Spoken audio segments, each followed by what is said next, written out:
If your vehicle is not equipped with a push-button ignition switch, see your owner's manual for ignition switch operation. To start the engine, you must have your intelligent key with you. Press the brake pedal and then push the ignition switch. To stop the engine, move the shift selector to the park position and push the ignition switch. Pushing the ignition switch once will illuminate the ignition switch and place it in the on position. When the ignition switch is pushed a second time, it will turn the ignition switch off. The on position has a battery saver feature that turns the ignition switch off after a period of time. This occurs when the vehicle is not running, all of the doors remain closed, and the shift lever is in park.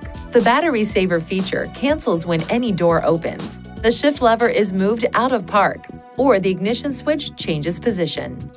If the ignition is left in the on position, with the vehicle not running for an extended period of time, various systems in the vehicle can discharge the battery and your vehicle may not start.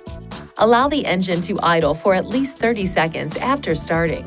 Do not race the engine while warming it up. Drive at a moderate speed for a short distance, especially in cold weather.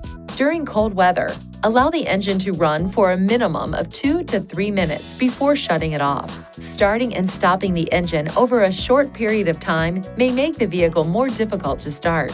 If the driver's door is open while the ignition switch is in the on position, a chime will sound. Also, a chime will sound if the ignition is in the off position with the intelligent key left in your vehicle. When you place the ignition switch in the off position and the transmission in park, power continues for the audio, Bluetooth, and navigation systems for a period of time, or until the driver's door is opened. This period of time can be extended up to a total of 30 minutes by pressing the power button on the audio system or the unlock button on the intelligent key. Make sure the ignition switch is placed in the off position and take the intelligent key with you when leaving the vehicle. If the intelligent key battery is discharged and you need to start the engine, first, make sure the shift lever is in park. Touch the ignition switch with the intelligent key and a chime will sound. Within 10 seconds of hearing the chime, depress the brake pedal, then push the ignition switch. The engine will start. If you do not depress the brake pedal while pushing the ignition switch, the ignition position will change to on, but the engine will not start.